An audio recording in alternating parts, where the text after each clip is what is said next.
Bonjour et bienvenue dans cette vidéo de présentation sur le fonctionnement du boîtier Quadoo 2R. Donc on va essayer de vous montrer un petit peu toutes les fonctions et on va attaquer directement en fait par le branchement de la prise du robot. Donc vous avez l'embout de la prise qui se présente comme ça, avec un petit cliquet gris sur le dessus. Vous avez un rail sur le dessus de la prise en façade du boîtier. Il suffit de mettre le cliquet en face du rail, de brancher.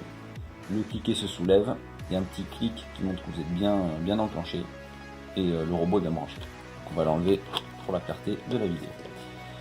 Alors, très simplement, le Quadoo 2R, vous n'avez pas de réglage en tant que tel de dimension de bassin. C'est-à-dire que contrairement au Quadoo 1 ou au Quadoo 2, pour ceux qui avaient déjà un Quadoo 1 ou un Quadoo 2, vous n'avez pas besoin d'aller régler le programme 6 mètres, 8 mètres, 10 mètres, etc. Si vous voulez juste faire un cycle de votre robot, vous branchez le robot sur le boîtier, vous appuyez sur ON, il est en mode automatique, donc ça clignote rouge pendant un temps. Ensuite le orange va s'allumer, ça montre qu'il est en mode automatique. Voilà. Donc vous laissez faire, le robot va se lancer tout seul et vous n'avez pas d'autres préoccupations à avoir. Le robot s'adapte systématiquement à votre bassin et à la forme de votre bassin. Ensuite par contre vous allez avoir différents modes que vous allez pouvoir adapter dans votre piscine. Donc par exemple, il y a 3 modes sur lesquels vous allez pouvoir jouer, on va vous montrer avec le bouton ensuite comment ça se passe. Vous avez avec la petite flèche ronde, c'est le mode timer, donc c'est pour brancher le robot sur une horloge externe sur une prise électrique. Que vous puissiez, voilà, si vous voulez faire circuler votre robot le soir entre 19h et 21h tous les soirs pour nettoyer le bassin, qu'il se fasse automatiquement, il faudra aller mettre le robot sur cette position là. La petite voiture qui est en train de déraper, c'est un mode pour les piscines glissantes, c'est à dire que si vous voyez que votre robot survire dans la piscine, ou si vous avez une piscine carrelage qui est glissante, ou que vous avez des algues qui sont en création dans votre bassin, ce mode peut vous intéresser. Bon, c'est assez rare l'utilisation de ce mode. Et le dernier mode sur lequel vous allez pouvoir mettre le robot, c'est le mode de filtration. Le robot va fonctionner pendant 4 heures non-stop voilà, si vous avez de fortes chaleurs, que votre piscine commence à se troubler, etc. pour venir en support de votre pompe. Ça ne remplacera jamais une pompe de piscine, évidemment. C'est pas la même puissance, mais ça viendra aider votre eau sur le fond du bassin à être brassée. Donc ce qu'on va faire, c'est vous montrer comment on passe d'un mode à l'autre, et surtout, une fois qu'on est sur un mode, sortir de ce mode. C'est parti pour les changements de mode. Pour passer d'abord en mode timer, on met le boîtier sous tension. Donc ça clignote, il suffit de laisser appuyer 5 secondes. Donc on rappuie sur le bouton, on appuie une première fois pour mettre sous tension et on rappuie sur le bouton pendant 5 secondes. Hop, voilà, la LED est passée, c'est allumé au-dessus du trait pour le mode timer. Donc on va laisser le boîtier s'éteindre. Sachant qu'à nouveau, vous n'avez pas besoin de réfléchir à quel cycle vous allez mettre le robot en termes de longueur de bassin, c'est automatique. Donc vous avez juste à vous dire je passe en mode timer ou je passe pas en mode timer. Donc voilà, le boîtier s'est éteint en mode timer. Donc c'est pour ça que vous avez ces 2 diodes qui restent allumées. Donc maintenant ce qu'on va faire, c'est simuler la mise en route du mode timer. Donc en mode timer, le robot sera branché sur une prise comme ça, mais sur une horloge externe que vous aurez calibrée aux heures que vous voulez. Donc une fois que votre horloge externe s'éteindra, le boîtier va s'éteindre. Et le boîtier se rallumera à l'heure à laquelle vous aurez décidé qu'il se rallume. Donc ça, c'est ce qu'on simule avec cette multiprise. Donc je rappuie sur le bouton, mon boîtier se remet sous tension, il est toujours en mode timer. Si je veux sortir de ce mode timer, je rappuie 5 secondes.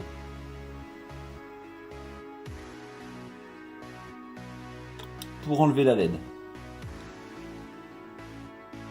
Sachant que quand vous êtes en mode timer, vous ne pouvez plus allumer le robot à la main. Vous êtes obligé de le brancher, il se mettra en route automatiquement et vous faites cette manipulation là. Donc pour mettre le mode timer, 5 secondes appuyé.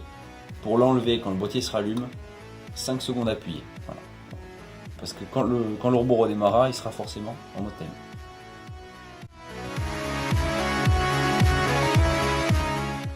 Maintenant, nous allons voir la mise en place du mode glissant. Alors, à l'image du mode timer, il faut laisser le bouton appuyé pendant un certain laps de temps.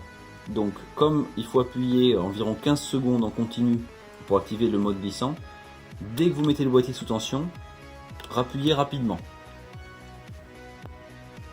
Donc, la LED va d'abord passer sur le mode timer, d'appui de 5 secondes, puis va passer sur le mode filtration, parce qu'on aura appuyé 10 secondes en continu, surtout ne pas relâcher la pression, puis va passer sur le mode glissant au bout de 15 secondes.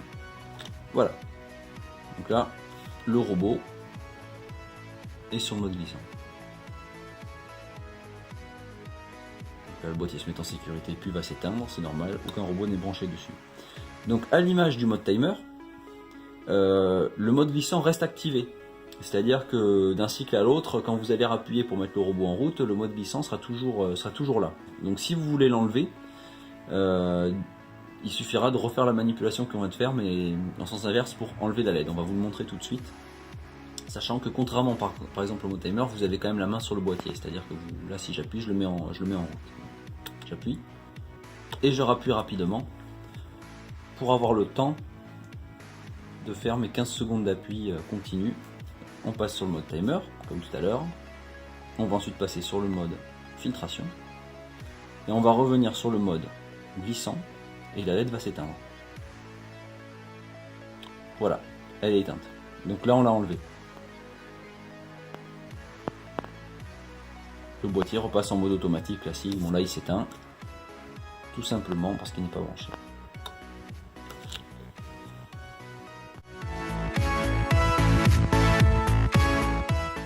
On va voir la mise en place du mode de filtration. Si vous avez regardé avant la mise en place du mode glissant, vous verrez que en fait, on va juste s'arrêter l'appui long un petit peu avant le mode glissant. C'est très simple. On met le robot sous tension, comme d'habitude, et on appuie. On laisse appuyer. Donc un coup pour appuyer, et ensuite un appui long. Je reste bien appuyé tout du long. On passe par le mode timer, mais on laisse appuyer pour continuer.